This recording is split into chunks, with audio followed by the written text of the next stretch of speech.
On est parti pour la deuxième période de la grande team. J'espère que vous passez un bon moment en notre compagnie. Je vous rappelle qu'on est en direct du lundi au vendredi de 20h30 à 22h sur la 3. Et bien la 3, c'est disponible tout simplement sur le canal 203. StarTime 740, la TNT numéro 3 ou encore si vous téléchargez l'application RTI Mobile, et bien vous aurez la chance de passer 90 minutes en notre compagnie pour décrypter toute l'actualité sportive. Alors Henri-Joël nous a rejoint sur le plateau. Salut Henri-Jo. Salut Tia. Salut à tous. Salut, il y a quoi? T'es venu essouffler? Qu'est-ce qui se passe? Non. Vous avez fait une petite course là. Vous êtes allé au stade des La C4 de Bempé. Vous avez marché encore 6 km. Dévaler des escaliers aussi pour interviewer. Hein? Non? Moi, j'étais plutôt en loge VIP. Ah, Tout comme ça, Philippe. ah d'accord, très bien, très bien. Bon allez, on a un très beau programme. Hein. Vous savez que dans un instant, on va parler des éléphants qui sont arrivés en Belgique. On va tout vous expliquer, mais avant cela, on va recevoir notre invité de ce soir. Alors celui qu'on reçoit ce soir, il fait partie des talents qui ont marqué le football local. Aujourd'hui, c'est en Égypte qu'il évolue. Mansou Kouakou est l'invité de la grande team ce soir. Merci de l'accueillir comme il se doit.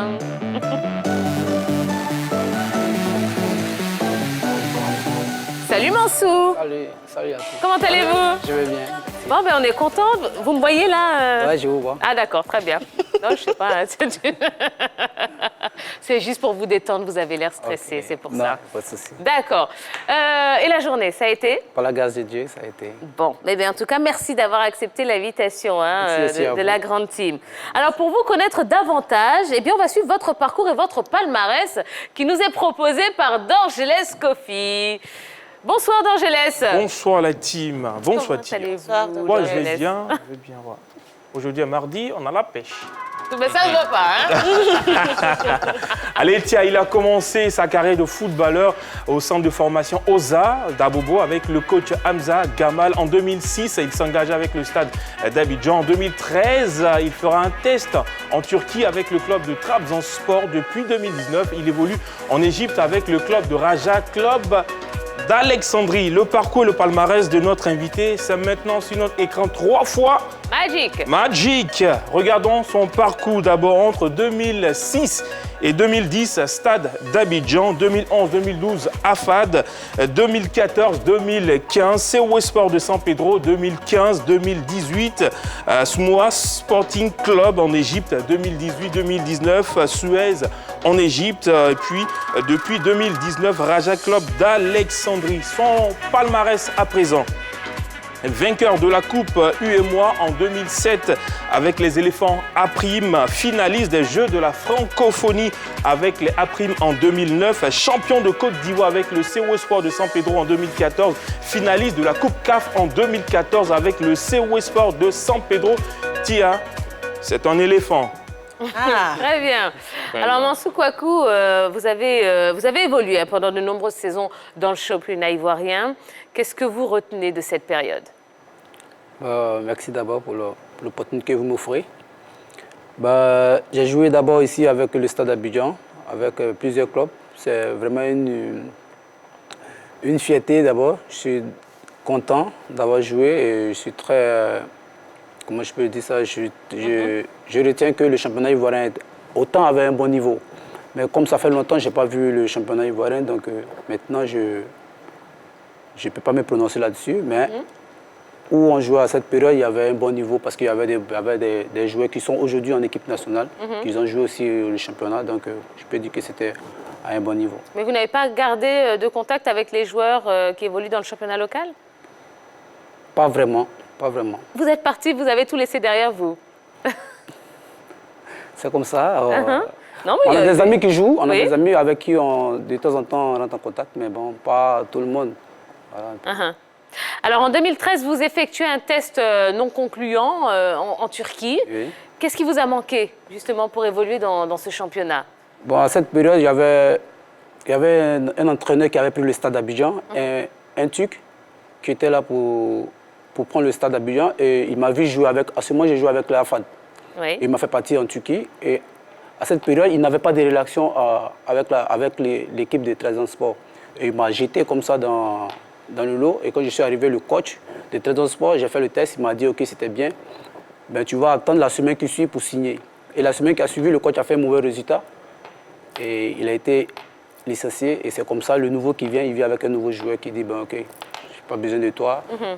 Il faut rentrer. C'est comme ça que je suis entré pour venir me relancer avec le COS Sport de San Pedro. Alors justement, voilà, vous êtes revenu avec le COS Sport plutôt que de rester en Europe. Qu'est-ce qui a motivé cette décision et ce choix finalement? Bon, à cette période, j'étais encore jeune, j'avais 23 ans, si je ne me trompe pas. Donc je me suis dit que rester en Europe à l'âge de 23 ans, vadrouiller dans la rue, ce n'était pas la solution. Il fallait que je revienne, me ressourcer, jouer encore, parce que j'avais encore les jambes. Et c'est comme ça que je suis venu, je suis entré en contact avec les dirigeants de COE. Oui. Et rapidement, ils m'ont appelé, ils m'ont dit, OK, ça fait bien, ça tombe bien, on avait besoin d'un latéral. Et c'est comme ça que je suis arrivé et j'ai signé avec eux en 2014. 6 mois après, et puis je suis allé signer en Égypte. Alors, vous revenez, vous jouez avec l'équipe du COS Sport de San Pedro, finaliste de la Coupe de la Confédération. Est-ce qu'au sorti de cette finale, vous n'avez pas eu d'autres contacts en Europe? Oui, on avait des contacts. Bien sûr, il y a eu des clubs de la Belgique qui sont rentrés en contact avec, autant c'était Eugène Dumandi, le président, mais c'était pas, comment je peux dire ça, ils ont parlé comme ça à l'amiable, ils n'ont pas dit, c'était pas concret en fait. C'était le SMOA, l'équipe de SMOA qui était concret. Donc c'est comme ça le président est rentré en contact avec moi, il m'a demandé si tu veux partir en Égypte parce qu'il y avait des joueurs là-bas, Eman Kouao et Ousmane Ouattara. Si tu veux les rejoindre, j'ai dit OK, il n'y a pas de souci. Si c'est concluant, moi je peux partir. Et c'est comme ça que Eugène Dumandi m'a fait partir en Égypte. Il y a 3 gros bonhommes qui sont partis du côté du TP Mazembe. Beau Sylvain, Assalé Roger et Kwame Christian. Oui. Est-ce que le TP vous a tenté aussi? Parce que le TP avait un regard sur le COE qui avait été très bon dans cette campagne. Est-ce que le TP vous a tenté aussi? En cette période, le TP, parce que quand je suis venu de la Turquie, je n'avais pas joué les éliminatoires avec le COS Sport de San Pedro. Ah, d'accord. Le TP ne m'a pas vu jouer. C'est quand c'est éliminé pour la Ligue, on est venu en CAF, que j'ai commencé à jouer. Donc le TP ne m'a pas vu. Donc ce qui a fait qu'ils ne m'ont pas sollicité parce que c'était Aboké Pakom qui jouait à cette période. C'est après ça que je suis venu, 6 mois après le mercato, que j'ai commencé à jouer j'ai joué la CAF. Dans votre registre, capable de jouer défenseur, hein, oui. Capable de jouer dans l'axe et en même temps latéral droit. Moi, je vous ai vu sur les deux. Mais c'était quel est le poste qui était vraiment votre poste de prédilection, où Mansour Kouakou était vraiment très bon. Je voyais plonger parfois dans le couloir droit pour faire des centres en retrait. C'était lequel des postes qui était votre... En vrai, mon poste, j'ai commencé comme défenseur central. Ouais. En vrai, j'ai joué comme défenseur central. À cause de ma taille, on devait jouer le tournoi de Montaigu. Je ne sais pas si vous vous rappelez bien. Autant c'était Walter Allemand qui était le coach. Ouais, et il y avait beaucoup d'académiciens qui venaient avec nous. Donc, il fallait trouver une place pour moi. Parce que dans l'As, il y avait déjà Didier Kadio Boris et Tro César. Et Walter, il voulait aussi que je participe à cette compétition. Donc là, il m'a appelé dans son bureau, il m'a dit, je veux bien que tu joues, mais je veux que tu viennes en latéral. Et là, le Montaigu, j'ai joué comme latéral gauche. Je n'ai pas joué comme latéral droit. J'ai joué latéral gauche. Et quand je suis venu, on a fini la compétition. Quand je suis rentré, j'ai dit, mais si je suis droitier et que je joue à gauche, pourquoi ne pas essayer à droite? Et c'est comme ça que je suis devenu latéral droit. Allez, mesdames et messieurs, nous recevons Mansour Kouakou, défenseur du Raja Club d'Alexandrie en Égypte, sur le plateau de la Grande Team. Et si vous avez des questions à lui poser, eh bien, il est là pour passer un petit moment avec nous. Donc n'hésitez pas, faites-le en allant sur la page Facebook de la 3. On va tout de suite passer à l'actu.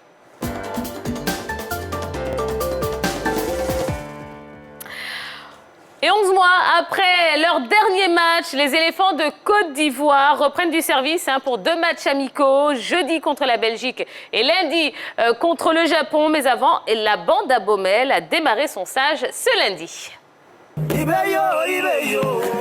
10 mois après leur dernière sortie, les éléphants se retrouvent pour un stage en Belgique.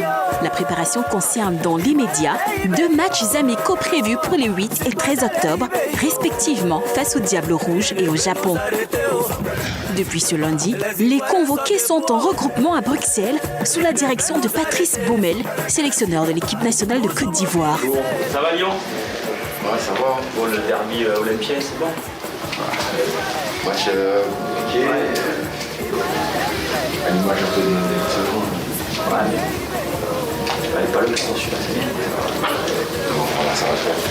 En prélude aux 2 rendez-vous de la fenêtre FIFA du mois d'octobre, le technicien français a appelé 26 joueurs. Sergio, bonne arrivée. Ça va? Félicitations pour hier. Énorme. Félicitations et beau but. Ça va, tranquille? Ça fait plaisir. Magnifique.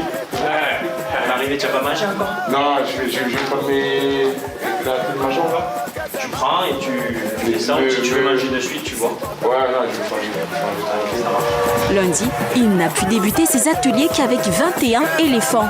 Un déficit qui a été comblé en partie ce mardi avec les arrivées à l'entraînement de Nicolas Pépé, Cyril Jean-Michel et de Sylvain Bouhou. Par contre, Patrice Baumel ne pourra pas compter sur Simon Dely, blessé dimanche en championnat, et sur Jean-Évrard Kouassi, retenu par son club en Chine. L'attaquant de Wenzhal a été remplacé par Anderson Yangbo qui évolue à la Gantoise en Belgique.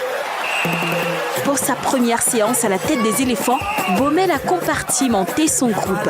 Un premier de 10 joueurs dont Serge Aurier, Eric Bailly, Franck Kessié et Gervinho qui a été soumis à un décrassage complet. Et un second composé de 9 avec Sérédier, Max Gradel, Jouma Saïd qui a visité 2 ateliers durant 1 heure. Avant d'être rejoint par le portier du TP Mazembe, Ira Tapé et Nicolas Thier ont eu une séance intense sous la direction de Jean-Jacques Tizier, nouvel entraîneur des gardiens de la sélection nationale.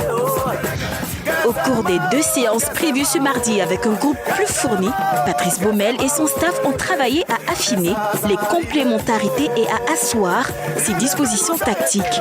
2 séances avec du rythme qui a pour but de permettre aux éléphants d'être au niveau physique escompté avant d'affronter les Diables Rouges de Belgique, première nation au classement FIFA sur leur terre.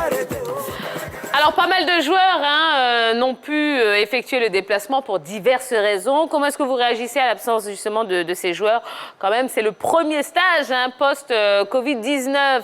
Henri Jo. Alors, l'idéal serait que Patrice Baumel, pour la publication de sa première liste, soit devant la presse nationale et internationale pour donner les raisons de ces différents choix. Ça n'a pas été fait. Mais déjà, j'ai une petite liste des joueurs qui n'ont pas été, j'ai écrit des absents de cette liste de Baumel. Au niveau des gardiens de but, il y a Batra Ali et Sayou Bamandé qui n'ont pas été appelés. En défense, il y a Bagayoko, Mamadou Komara, Cheikh, Wonlo et Souleymane. Au milieu de terrain, Ibrahim Sangaré, Jean-Philippe Gbamé, Seko Fofana. Attaquant, Salé Roger, Jonathan Kodja, Jérémy Boga. Alors, Jérémy Boga, pour revenir sur lui, il a fait une très belle saison avec Sassuolo. On l'évoquait tous ici, on le voyait dans cette liste de Baumel. Malheureusement, il n'a pas été, mais on se rappelle qu'il a été testé positif à la Covid-19. Donc, je pense, à mon avis, que peut-être le coach le ménage, tout comme son club le fait, parce que depuis le début de la saison, on ne l'a pas encore vu au niveau de Sassuolo. Ensuite, au milieu de terrain, Ibrahim Sangaré était en discussion avec l'équipe du PSV Eindhoven pour son transfert. Ça a été fait. Donc, peut-être la raison pour laquelle il n'est pas venu. Et puis, dans ce même milieu de terrain, Jean-Philippe Gbamé et Seko Fofana sont blessés. Il faut le rappeler. Gbamé avec Everton est blessé. Seko, qui arrive du côté des Lens aussi, est blessé. Donc, on comprend un peu leurs absences. Et puis, en défense, Wonlo Koulibaly, Souleymane Doubia, sur le côté gauche, sont remplacés, à mon avis, par le titulaire à ce poste qui est Ghislain Conan, qui lui a été appelé. Et puis peut-être pour supplier Ghislain Conan, on a un garçon comme Wilfried Calon qui se trouve dans cette sélection. Donc on comprend un peu aisément ces différents choix de Patrice Baumel. Mais sur le regroupement, je pense que c'est des arrivées progressives. C'est des destinations diverses. Puis il y a la disponibilité aussi par rapport au dernier match du championnat et par rapport aux différents clubs. Donc ils arrivent un peu au compte-gouttes. Là, ils étaient quoi? Sur le décrassage d'hier, ils étaient 21. Ils sont quasiment au grand complet pour l'instant, à l'exception donc de Cyril Jean-Michel qui est encore bloqué pour des affaires administratives, de Dely Simon qui est blessé, qui ne sera pas là, et de Kouassi Evra qui est resté au club pour des problèmes de Covid, qui a été remplacé par Anderson Nyangbo. Mais pour le reste, tout va bien, ils sont tous quasiment là, en déception de ces 3 joueurs. Ce matin, il y a eu une séance d'entraînement suivie donc des tests Covid. Cet après-midi, il y a eu des séances vidéo suivies de soins. Donc, ça montre que, Patrice Baumel et ses garçons sont en train de travailler, sont en train de préparer ce match-là, d'abord face à la Belgique et un peu plus tard face à l'équipe du Japon. Quasiment le groupe est au grand complet, à l'exception de 3 par rapport aux 26 qui ont été appelés, à l'exception de 3 sur des raisons diverses par rapport à ce premier regroupement. D'accord. Alors, après une si longue absence, une si longue période de pause même, sur quoi devrait, je dirais, mettre l'accent le sélectionneur pendant ce stage? Mansour? Moi, je pense que ça serait sur le plan physique. Parce que depuis cette maladie, cette pandémie, il n'y a pas trop de joueurs qui étaient prêts physiquement. Moi, je pense que sur le plan physique, ça a pu plus sur le plan physique. C'est ce que moi je peux dire. D'accord, le physique, oui, très bien.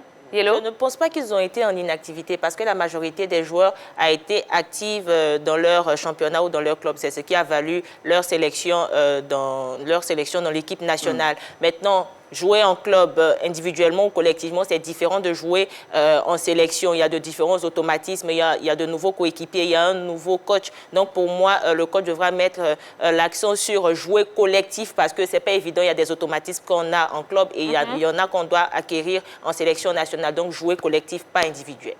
Je vais aborder dans le même sens que Yellow. Il faut d'abord rechercher les automatismes dans ce nouveau groupe-là. Il y a beaucoup de nouveaux joueurs qui sont arrivés, qui n'ont jamais fait de premier pas avec l'équipe nationale, des jeunes joueurs. Donc déjà, il faut essayer de les insérer dans ce groupe-là, trouver les automatismes, trouver un système capable, un système avec qui on peut évoluer, avec lequel plutôt on peut évoluer avec ces joueurs qui ont été appelés. Il faut le trouver rapidement parce que les éliminatoires arrivent bientôt. On n'a que ces 2 matchs pour pouvoir préparer les matchs face à l'équipe de Madagascar. Donc rapidement trouver un bon système et les automatismes entre ces différents joueurs qui ont été appelés.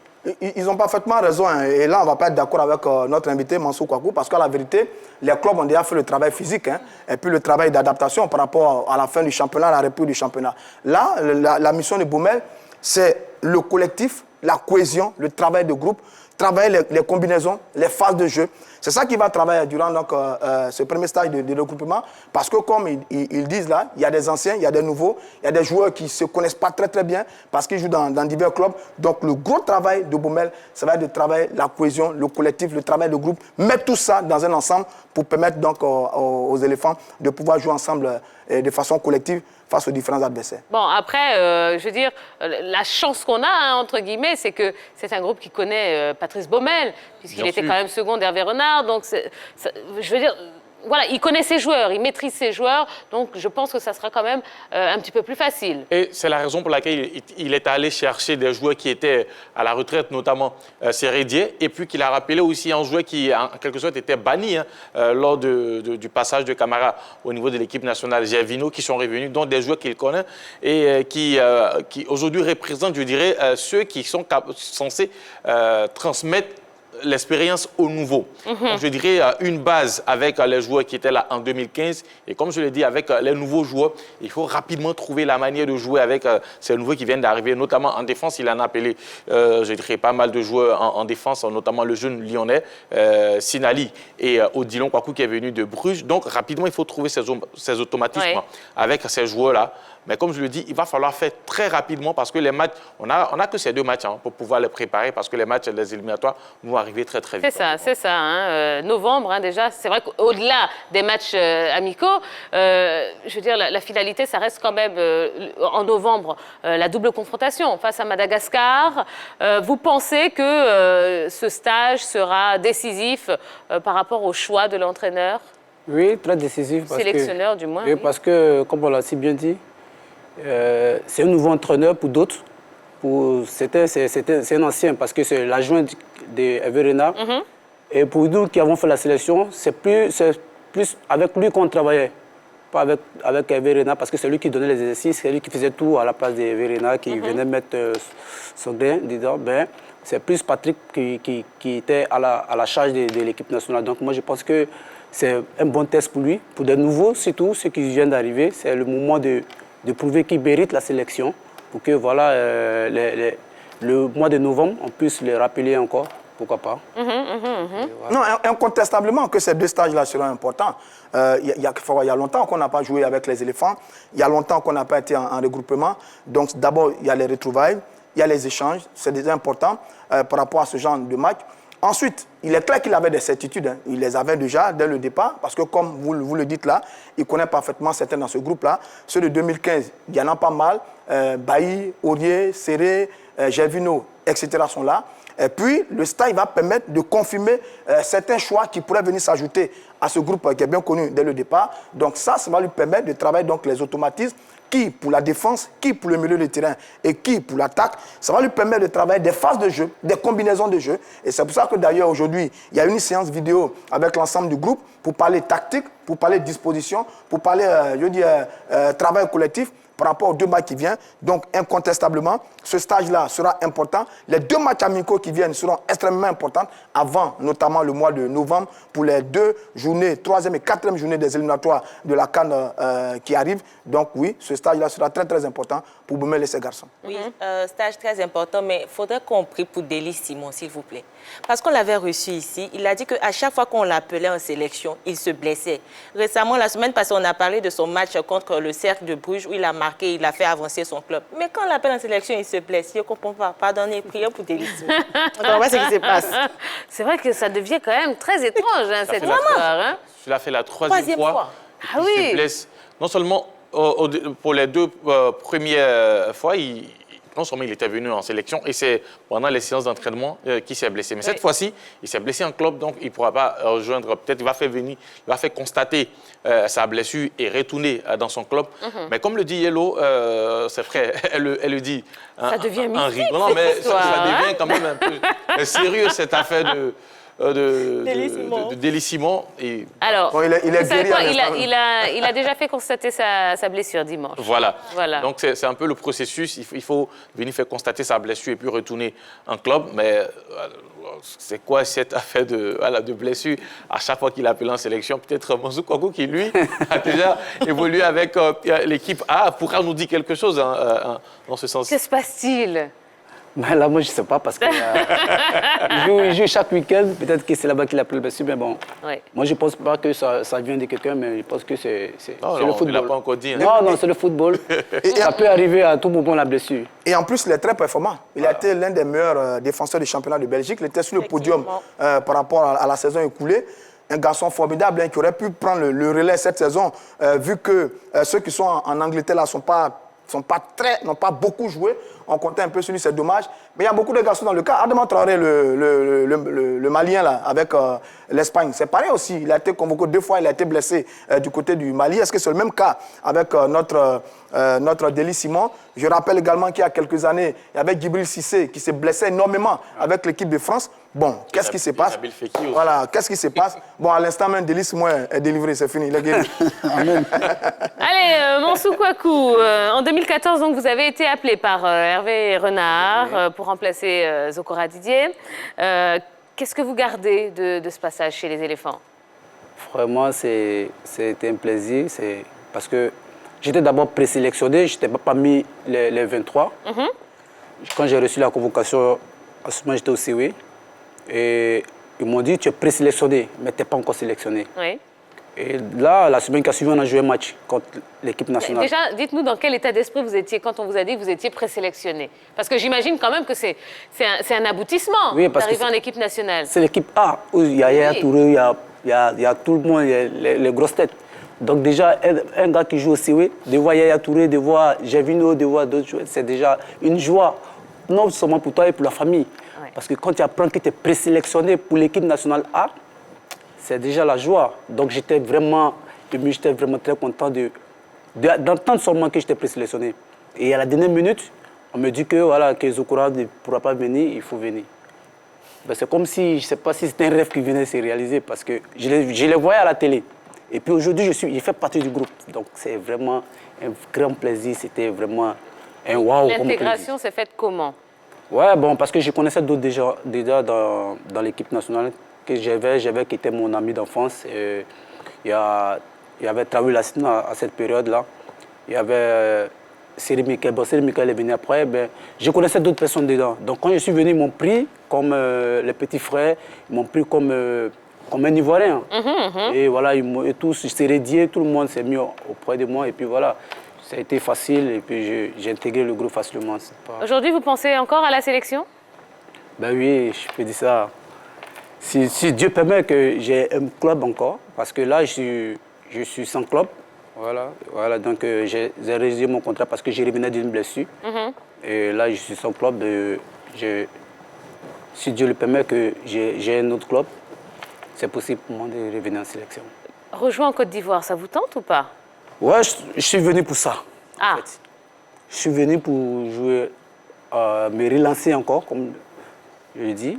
Vous avez des propositions? Oui, j'ai des propositions que j'attends, de bien réfléchir d'abord avant de m'engager. Dites-nous quel club, hein, forcément, attendez.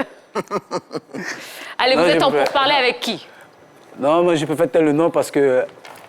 je peux faire tel le nom. Ne me faites pas ça, Mansour. Non, je peux faire tel le nom parce qu'il y a peut-être d'autres clubs aussi qui sont intéressés. Il ne faudrait pas dire le nom ici pour décourager d'autres personnes parce que j'ai parlé avec plusieurs personnes, plusieurs clubs. D'accord. Voilà, le mieux serait de m'engager avec le club qui va me valoriser en fait.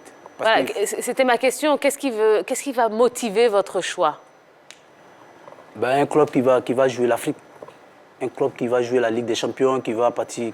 Donc là, c'est bon, on a des pistes San Pedro, déjà.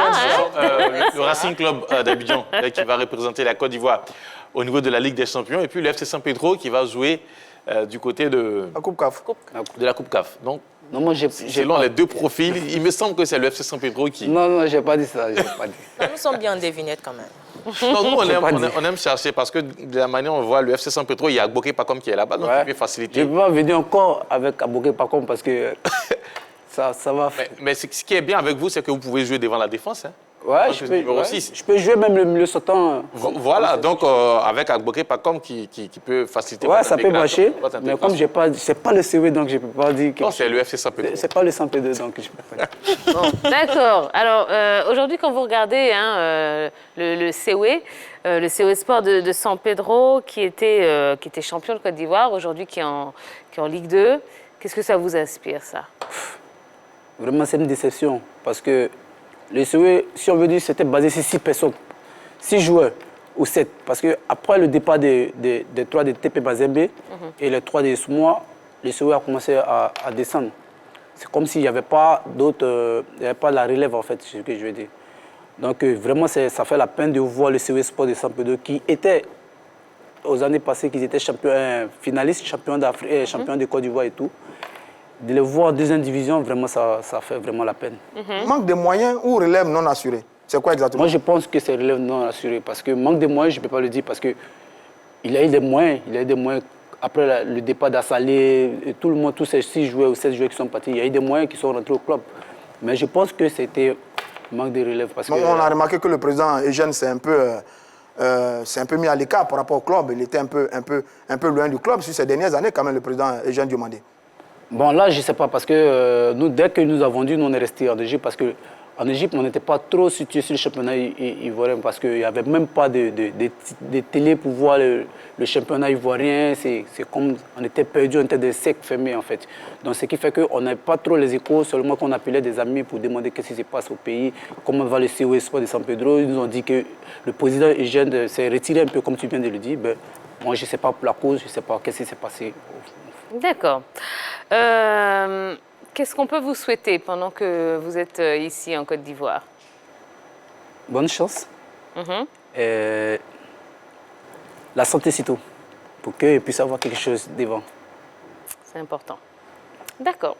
Merci beaucoup, Mansour Kouakou. Ben voilà, on vous souhaite de bonne chance. Oui, la santé. Et puis, signez vite. Ici, le championnat a besoin de joueurs comme vous. Okay. Et on sera très, très, très heureux de vous savoir de retour au pays. Merci. Voilà. Allez, on va marquer une nouvelle pause dans ce numéro de la Grande Team. Dans un instant, Jojo va reprendre sa place. On va parler des nouveaux maillots des sélections nationales. Les nouveaux maillots ont été dévoilés. On va tout vous expliquer.